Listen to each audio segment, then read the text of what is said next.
என்னது விஜயண்ணா தாக்கப்பட்டாரா? ஏன் விர்ச்சுவல் வாரியர்ஸ்லாம் ஊரில் இல்லையா? தாக்குனதே விர்ச்சுவல் வாரியர்ஸ் தான்ப்பா அப்படிங்கிற மாதிரி இப்போ சம்பவங்கள் நடந்துகிட்ருக்கு. களம் 8ல் விஜயண்ணாவை போட்டு பொழந்துட்ருக்காங்க விர்ச்சுவல் வாரியர்ஸ். விஜயண்ணா கரூரில் பாதிக்கப்பட்ட மக்களை மாமல்லபுரத்தில் வச்சு சந்தித்து ஆறுதல் சொல்லலாம் அப்படின்னு ஒரு முடிவு பண்ணியிருப்பார் போல். அதனால் மாமல்லபுரத்துலேயும் ஒரு 50 ரூம்கள் புக் செய்யப்பட்டிருக்கு அப்படிங்கிற தகவல்லாம் வெளியாகிட்டுருக்கு. நாளை மறுதினம் அவர் சந்திக்கிறார் அப்படிங்கிற மாதிரி செய்திகள்லாம் வெளியாகிட்டு இருந்தது. இதை பார்த்த விஜய் ஃபேன்ஸுக்கே பொறுக்கலை அப்படின்னா பாருங்களேன். ஜோசப் ராஜ் டிவிகே அப்படிங்கிற நபர் ஒரு ட்வீட் ஒன்று பண்ணியிருக்காரு. உங்கள் விஜய் உயிரென வரேனான்னு சொல்லிட்டு இப்போது உன்னை பார்க்க உயிரை விட்டவங்க குடும்பத்தை பார்க்க பனையூர் வர சொல்கிற, நீ எல்லாம் என்னத்தை அரசியல் பண்ணி கிழிக்க போகிற அப்படின்னு அவர் ஒரு கேள்வி எழுப்பியிருக்காரு.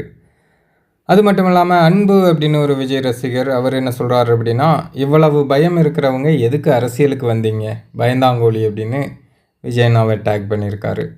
கண்ணில் பட்ட ஒரு சில விஷயங்களே இப்படி இருக்குது. இன்னும் கண்டபடி திட்டின ட்வீட்டுகளும் நிறைய சோசியல் மீடியாக்களில் உலாவிட்டுருக்கு. கடைசியில் விர்ச்சுவல் வாரியர்ஸே நிறைய பேர் விஜயண்ணாவை சாடுறாங்களே அப்படிங்கிறது சில விஜய் ரசிகர்களுக்கு, அதாவது இப்போவும் முட்டு கொடுத்துட்ருக்காங்க இல்லையா, அவங்க போல ஆட்களுக்கு கொஞ்சம் சங்கடத்தை கொடுத்துருக்கு. ஏன்னா இப்போவும் ஒரு சிலர் விஜய்னா செய்கிறது நியாயம்தான் அப்படின்னு பேசிகிட்டு இருக்காங்க. விஜய் இப்போ இந்த 41 பேர் குடும்பத்தை சந்திக்கிறது ஒன்றும் பெரிய பிரம்மாண்டமான நிகழ்ச்சியாக பண்ணணும் அப்படிங்கிற அவசியமே கிடையாது.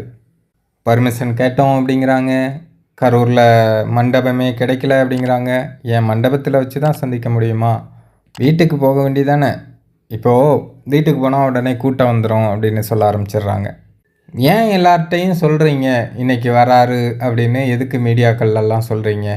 இத்தனை நாள் எப்படி சைலண்ட்டாக போயிட்டு வந்துட்டு இருந்தீங்களோ அந்த மாதிரி போய் ஒரு ஆறுதல் சொல்கிறது தானே.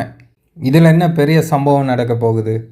அதாவது இதுக்கு முன்னாடி அண்ணன் அந்த மாதிரி போனதே இல்லைன்னா கூட பரவாயில்ல, நிறைய இடங்களுக்கு அந்த மாதிரி போயிருக்காரு. ஜல்லிக்கட்டில் அவ்வளோ கூட்டம் கூடுற இடத்துக்கு அண்ணன் முகமுடி போட்டு போனார். அதுக்கப்புறமா அனிதா வீட்டுக்கு போயிருந்தார். அதுக்கப்புறமா தூத்துக்குடியில் துப்பாக்கி சூடு நடந்த சம்பவத்தால் பாதிக்கப்பட்டவங்க வீட்டுக்கெலாம் போயிருந்தார். ஸோ அப்போல்லாம் எந்த கூட்டமுமே வரலையே. அது மட்டும் இல்லாமல் அங்கங்கே படப்பிடிப்புக்கு போகும்போதாக இருக்கட்டும், அல்லது கோவாவுக்கு திருமணத்துக்கு போகும்போதாக இருக்கட்டும், எங்கேயுமே கூட்டம் வரல. ஏன்னா அவர் அங்கே போகிறாருங்கிறது யாருக்கும் சொல்லாமல் போனார். ஆனால் இப்போ சொல்லிட்டு போகணுன்னு இவர் ஏன் விரும்புகிறாரு? ஒரு ஆறுதல் சொல்கிறதுக்கு யாருக்கும் தெரியாமல் போயிட்டு வர வேண்டியதானே. அதுக்கு எனக்கு பிரதமருக்கு கொடுக்குற மாதிரி பாதுகாப்பு வேணும் அப்படின்னு கேட்டால் யார் கொடுப்பாங்க? அதுபோக அவர் பாதிக்கப்பட்டவங்களை இவர் இருக்கிற இடத்துக்கு கூப்பிட்டு அவங்களுக்கு ஆறுதல் சொல்கிறேன் அப்படிங்கிற விஷயம் கொஞ்சம் நகைப்புக்குரிய விஷயமா இருக்குது.